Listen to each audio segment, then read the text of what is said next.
Você não deveria assistir a esse programa de TV. Esta é a Maria. Você não deveria ouvir essa música. Ela está lembrando como costumava se comunicar com o marido. Você não deveria dirigir tão rápido.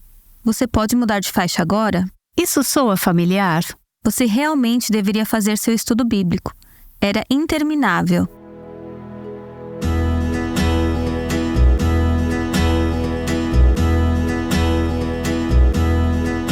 Este é o Aviva Nossos Corações, com Nancy DeMoss Wogemuth, coautora de Mulher, Sua Verdadeira Feminilidade e Design Divino, na voz de Renata Santos.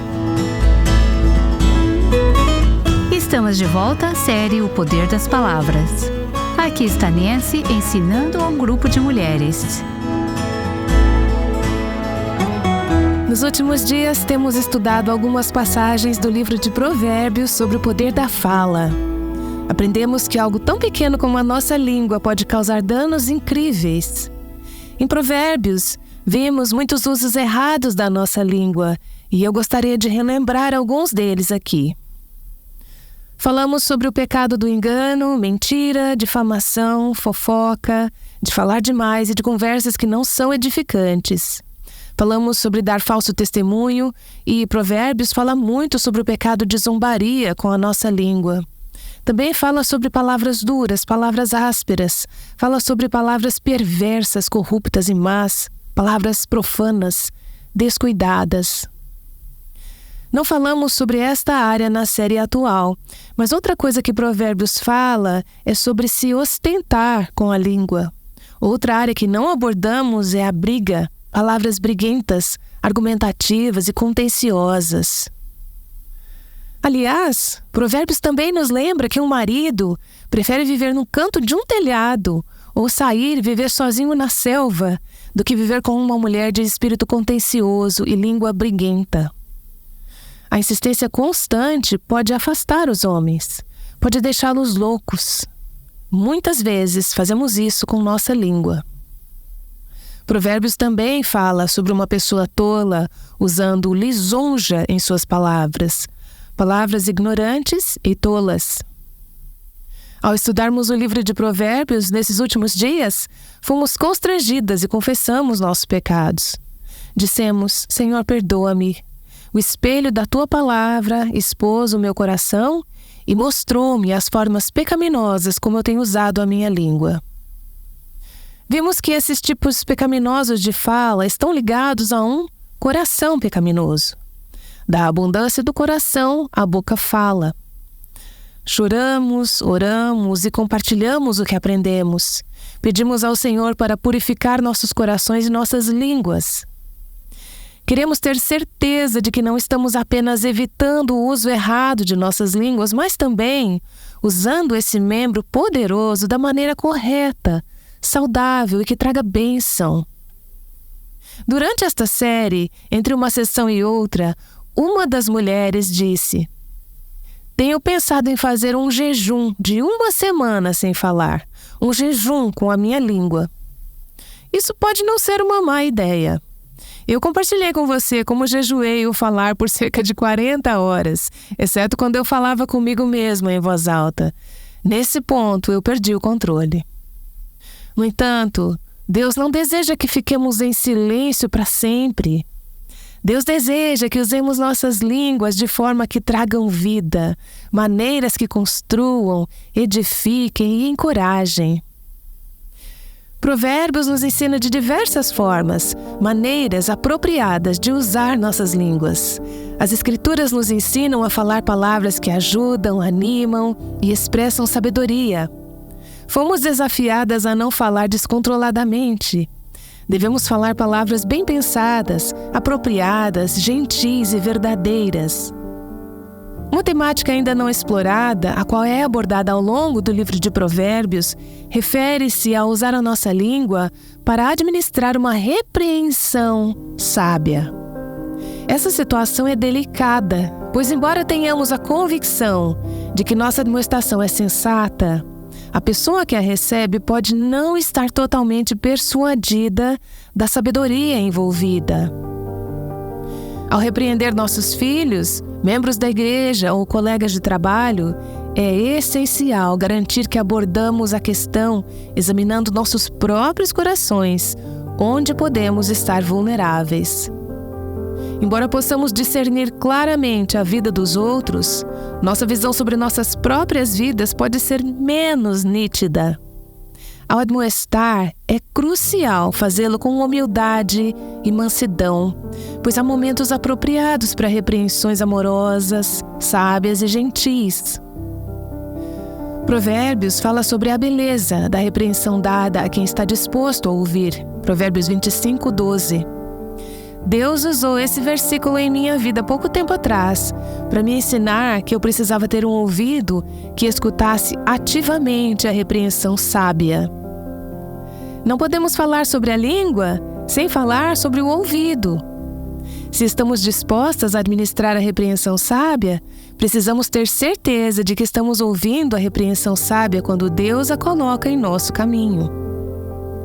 Provérbios fala sobre defender a causa dos desamparados com a nossa língua.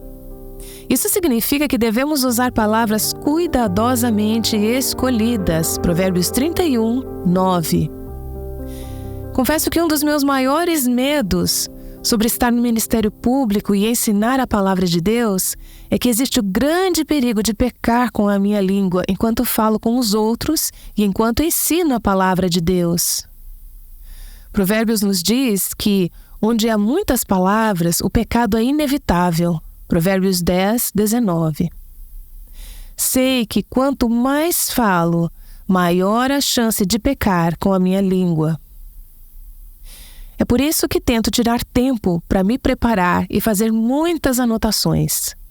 Eu sei que quando começo a falar sem planejar ou pensar, tem a chance de dizer algo que não é sábio, não é prudente ou apropriado. Vimos usos corretos de nossa língua e usos tolos de nossa língua no livro de Provérbios. Deixe-me dar várias sugestões finais da Palavra de Deus sobre como aplicar o que aprendemos e lemos. O primeiro passo, quando Deus revela um problema ao nosso coração, é se arrepender, confessar as formas como pecamos com nossa boca. Não devemos focar em como os outros pecaram contra nós com as suas línguas, mas sim no que Deus nos mostrou. Em segundo lugar, peça a Deus para purificar o seu coração. Peça a Ele para limpá-lo. Assim, uma vez que o seu coração estiver purificado, você falará palavras puras, a palavra do Senhor. O terceiro princípio é encher seu coração com a palavra de Deus. Provérbios, capítulo 30, versículo 5, nos diz que cada palavra de Deus é comprovadamente pura. Se a minha mente e o meu coração estiverem saturados com a palavra de Deus, então, quando eu enfrentar os empurrões, as pressões ou os apertos nas circunstâncias da vida, o que se manifestará? Se não palavras puras, a própria palavra de Deus. Provérbios capítulo 2, versículo 6, nos diz: pois o Senhor é quem dá a sabedoria. Você quer ter um coração sábio e uma língua sábia? Onde é que você vai conseguir essa sabedoria? É o Senhor quem dá a sabedoria.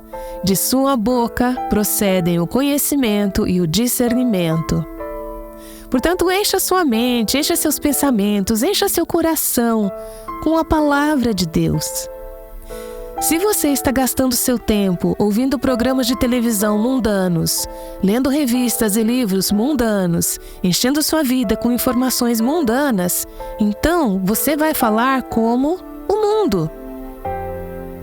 Foi por isso que eu precisei acordar cedo essa manhã, antes de estarmos juntas durante o dia, para mergulhar na palavra de Deus, deixá-la saturar minha mente e o meu coração, deixá-la me purificar, me lavar e me encher, para que, pela graça de Deus, as palavras que eu falasse hoje fossem palavras de sabedoria.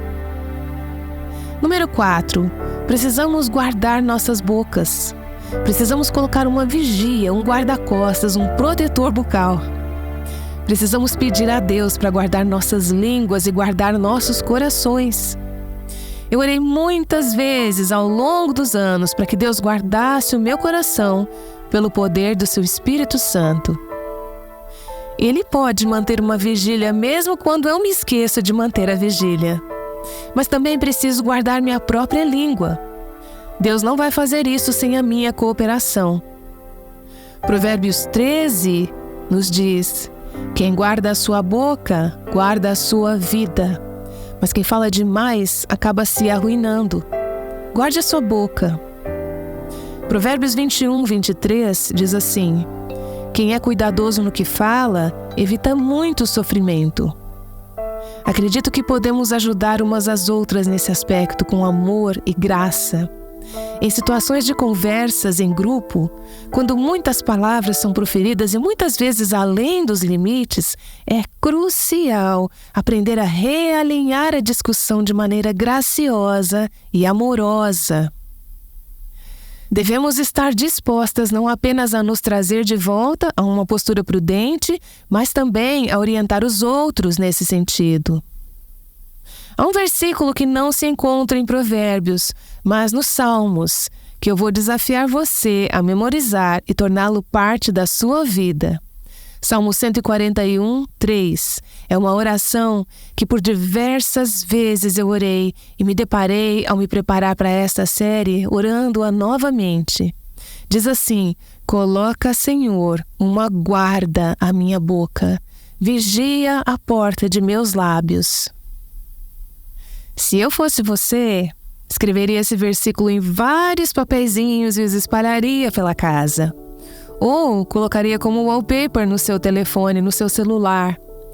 Quando você atender o telefone, ore: põe, ó Senhor, uma guarda à minha boca, vigia a porta dos meus lábios.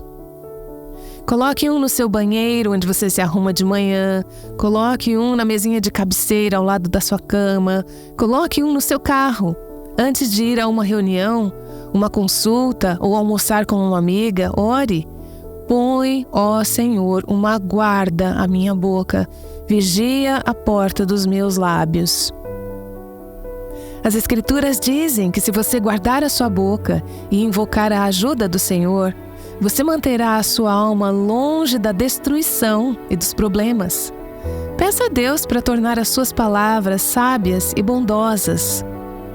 Um dos meus versículos favoritos no livro de Provérbios está no capítulo 31, versículo 26. Aliás, esse é outro versículo que seria ótimo memorizar. O capítulo fala de uma mulher virtuosa e diz: fala com sabedoria e ensina com amor.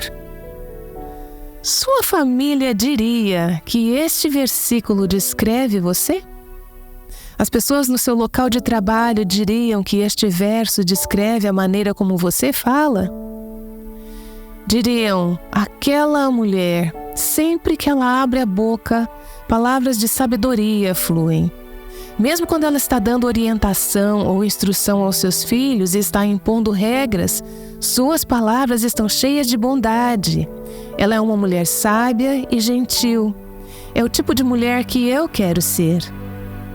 Entenda, isso não vem naturalmente, vem sobrenaturalmente. Pelo poder do Espírito Santo nos controlando e nos enchendo, podemos nos tornar mulheres que têm corações sábios e gentis, que falam palavras sábias e gentis. Que presente você pode proporcionar à sua família? Você pode dar esse presente ao seu marido, aos seus filhos, colegas de trabalho, irmãos, vizinhos e amigos, o qual é um coração sábio e gentil, do qual fluem palavras sábias e gentis. Nessie DeMoss Wogemuth tem nos mostrado como oferecer palavras gentis e graciosas às pessoas ao nosso redor. Uma das mulheres na plateia tem aprendido muito nessa área e vamos ouvir a história dela. Aqui está a Maria. Apenas algumas semanas atrás, o Senhor me desafiou a não ser a mãe ou professora do meu marido, mas que eu deveria ser a serva dele e que eu deveria aprender com ele. Ele me lembrou que já havia dado ao meu marido uma mãe preciosa e temente a Deus. Ele também me lembrou que já havia dado ao meu marido um professor, que é o Espírito Santo. E isso foi impactante para mim. Depois de estar casada por 32 anos, houve uma grande mudança. Eu compartilhei meu testemunho com Nancy. Eu falei para ela que no dia anterior ao Senhor me convencer, meu marido comeu um prato inteiro de doces ao assistir um jogo. Eu discuti e briguei com ele e disse coisas tão maldosas como: "Você não tem controle, despeja logo todo o açúcar diretamente na boca e você vai ficar com os dentes todos podres. Nem mesmo uma mãe deveria corrigir seus filhos desse jeito." Quando o Senhor me mostrou o meu erro, eu disse a ele: "Sabe, querido, eu estava completamente errada. Você me perdoa, por favor?" Ele se virou para mim e ficou de queixo caído. Então eu disse: "Por favor, seja paciente comigo. Levei 49 anos para chegar até aqui e estou aprendendo lentamente." Coloquei um bilhete no meu banheiro com um versículo que diz: "Descanse somente em Deus, ó minha alma. Dele vem a minha esperança." Salmo 62:5. Junto com uma nota: "Maria, pare de sufocar o seu marido e seus filhos com suas expectativas." Minha filha mais nova, de 21 anos, disse: "Mãe, você notou a diferença no papai nas últimas semanas?" Ela sabia que eu estava lutando contra o hábito de irritar e controlar e que estava tentando obedecer ao Senhor. Com encorajamento, ela disse: "Até as orações do papai têm sido diferentes." Alguns dias depois, ela disse: "Mãe, você notou como o papai está sorrindo mais?" Deus é bom e nós ainda podemos aprender. Maria, em que áreas práticas você se viu tentada a ser a mãe ou a professora do seu marido? Eu costumava dizer coisas como: "Você não deveria assistir a esse programa de TV. Você não deveria ouvir essa música. Você deveria estacionar ali. Você não deveria dirigir tão rápido. Você pode trocar de faixa agora. Você deveria fazer seu estudo bíblico agora." Era interminável. Não faz nem 6 semanas e eu estou super surpresa. Durante esse processo, já aconteceu de, mesmo quando você optou por não o irritar com comportamentos de mãe ou professora, ele ainda fazer algo que você desejava que ele não fizesse? Como foi que você lidou com isso? Eu saio ou vou para o banheiro e oro. Mas bastaram apenas algumas vezes para o Senhor me mostrar muito rapidamente que a diferença nele estava relacionada à diferença em mim. Em segundo lugar, o Senhor está me mostrando que muitas vezes Ele fala com aqueles sob autoridade antes de falar com aqueles que têm autoridade. O que eu estava fazendo ao meu marido não permitia que Deus fosse o professor dele. Ele é o líder e essa é uma posição designada por Deus a ele. Eu estava constantemente tirando e diminuindo a confiança dele. Foi uma convicção dupla para mim, mas à medida que comecei a mostrar respeito, não interrompendo, não acrescentando a história dele quando ele está falando e não corrigindo na frente de outras pessoas, ele começou a se sentir validado e aceito como líder. Ele agora age como o líder que eu sempre quis que ele fosse. Ele sempre foi o líder, mas eu estava impedindo que ele exercesse o seu papel. Há algum tempo, desafiei uma mulher que estava atravessando um momento difícil em seu casamento. Desafiei-a para um compromisso de 30 dias. Eu disse: "Quero pedir a você que faça 2 coisas nos próximos 30 dias. Uma é negativa e a outra é positiva. Primeiro, pelos próximos 30 dias, você tem que se comprometer a não dizer uma única coisa negativa sobre o seu marido. Não para ele e certamente não para ninguém mais sobre ele. Não fale com a sua mãe, seus filhos ou seus amigos. Nenhuma única coisa negativa sobre o seu marido." Você deveria ter visto os olhos dela. Ela havia adquirido o péssimo hábito, como muitas de nós temos, de criticar as coisas que a incomodavam em seu marido. Eu não estou dizendo que essas coisas não eram problemas, provavelmente eram coisas que me incomodariam ou incomodariam a você. Mas ela não conseguia ver mais nada nele além dos problemas. Ela tinha chegado ao ponto em que só conseguia ver o marido através das lentes de fracasso. Ele não conseguia fazer nada para agradá-la. Eu sabia o suficiente sobre a situação para saber que ele tinha problemas, mas ela também tinha problemas. Porém, havia qualidades em ambos que valiam a pena admirar. Mas ela tinha perdido essas qualidades de vista e talvez ele também tivesse. Eu não posso falar por ele. Eu disse, por 30 dias, você não pode dizer nada de negativo sobre o seu marido. Ela engoliu em seco. Ela havia chegado ao ponto em que realmente queria que Deus a mudasse. Se ela não tivesse chegado a esse ponto, acho que não teria aceitado a sugestão. Ela tinha chegado ao ponto em que estava disposta a abandonar seu próprio eu para ver mudança no marido. Ela estava desesperada.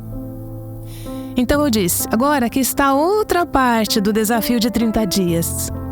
Todos os dias, pelos próximos 30 dias, você precisa dizer algo que você aprecia em seu marido. Diga a ele e diga a mais alguém sobre ele.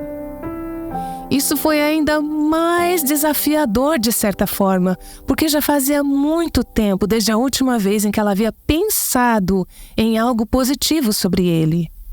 Eu disse todos os dias, pense em algo que você aprecia nele. Se você não conseguir pensar em 30 coisas, pense em uma coisa e repita todos os dias por 30 dias. Verbalize para ele. Diga a ele o que você aprecia e diga a alguém mais o que você aprecia nele. Então eu disse a ela o que eu estou dizendo a você agora. Eu não posso fazer promessas sobre o que acontecerá com ele nos próximos 30 dias, mas eu prometi a ela, eu posso garantir que você estará diferente em 30 dias. Por quê? Porque você estará vendo esse homem com olhos de amor, o tipo de amor que nunca falha. De acordo com a palavra de Deus, você pode aprender a amar. Há uma fonte sobrenatural de amor dentro de você, se você é filha de Deus. Isso significa que há esperança tão grande e poderosa quanto o amor de Deus. O amor diz: o que posso permitir que Deus faça em mim para atender às necessidades e ministrar à pessoa que Deus me chamou para amar? Quer eu obtenha algo com isso ou não? Como eu posso ser uma doadora nesse relacionamento? Eu não vou mais apontar o dedo. Eu não vou sentar aqui e esperar que a outra pessoa mude. Eu vou deixar que o Senhor me mude. Eu vou deixar que o Senhor o ame por mim. E estou disposta a ser mal compreendida. Estou disposta a ser prejudicada. Não é isso que aprendemos com o Calvário? Veja 1 Pedro 2, de 22 a 24. Ele, Jesus, não cometeu pecado algum e nenhum engano foi encontrado em sua boca. Quando insultado, não revidava. Quando sofria, não fazia ameaças, mas entregava-se àquele que julga com justiça. Ele mesmo levou em seu corpo os nossos pecados sobre o madeiro, a fim de que morrêssemos para os pecados e vivêssemos para a justiça. Por suas feridas, vocês foram curados. O poder nesse trecho está no fato de que por suas feridas, injustas como eram, você foi curada. Há homens representados nesta sala que nunca serão espiritualmente curados, a menos que haja uma mulher disposta a amar como Jesus. Isso significa que ela deve ter a disposição de absorver, aceitar e carregar os pecados dos outros. Isso é amor.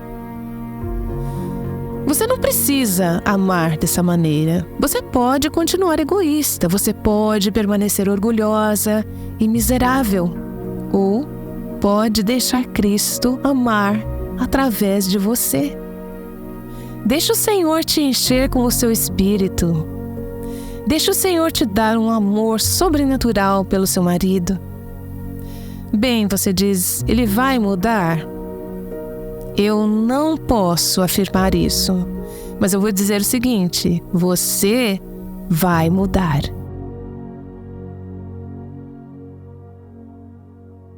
Nancy DeMoss Wogemuth lançou um desafio às mulheres para encorajarem seus maridos todos os dias por 30 dias. Nancy compartilhou esse desafio muitas vezes e constantemente ouvimos de mulheres que viram resultados surpreendentes. Mulheres como Julie. Levaria muito tempo para dar centenas de exemplos de como minha insistência nunca funcionou. Sempre foi feito sob o pretexto de compartilhar a verdade com amor. Mas foi aí onde Deus entrou com a sua sincronia. Ele trabalhou no coração do pai dos meus filhos. Acho que essa é a maior bênção. Quando eu me afasto e permito que Deus trabalhe na vida do meu marido e eu sou sua ajudadora, eu o encorajo e eu elogio e deixo tudo nas mãos de Deus. Se houver alguma mudança que meu marido precise fazer, Deus fará isso. Deus mudou o meu coração e me fez ser a esposa que meu marido precisava para que ele pudesse ser o líder de nossa família. A oração é a linha direta e um tempo consistente em sua palavra. Acho que é isso que o desafio, no final das contas, me mostrou. Foi um desafio maravilhoso de se fazer. Eu recomendo a todas as mulheres, mesmo que elas achem que seu casamento está indo maravilhosamente bem, para se levantarem e aceitarem esse desafio. Nancy ofereceu esse desafio muitas vezes ao longo dos anos e ouvimos de tantas mulheres que viram suas palavras transformadas. Visite nosso site www.avivanossoscoracóis.com para ter acesso ao desafio de 30 dias de encorajamento ao marido. Veja suas palavras sendo transformadas através do poder do encorajamento. Abençoe a sua família com a sua boca. Sua boba. Uma de nossas ouvintes frequentemente ouvia essa frase quando eu era pequena, e isso a afetou por anos. Mas Deus está ensinando a ela a passar adiante palavras de paciência e bondade. Vamos ouvir a história dela amanhã. Ontem mesmo, passei por uma situação em que estava tentando dar uma explicação simples do porquê eu precisar desligar o telefone. Eu lembrei de que eu não precisava compartilhar todas essas informações. Não precisava explicar a alguém tudo o que estava acontecendo para que não pensassem que eu era uma boba. Ainda tenho muita dor porque não resolvi algumas feridas com meu pai. Por causa disso, não honrei meu pai. Preciso ir até ele e pedir perdão. Vamos ouvir essa história amanhã, aqui no Aviva Nossos Corações. O Aviva Nossos Corações é um ministério em língua portuguesa do Revival Hearts, com Nancy DeMoss Wogemuth, que chama as mulheres à liberdade, à plenitude e à abundância em Cristo.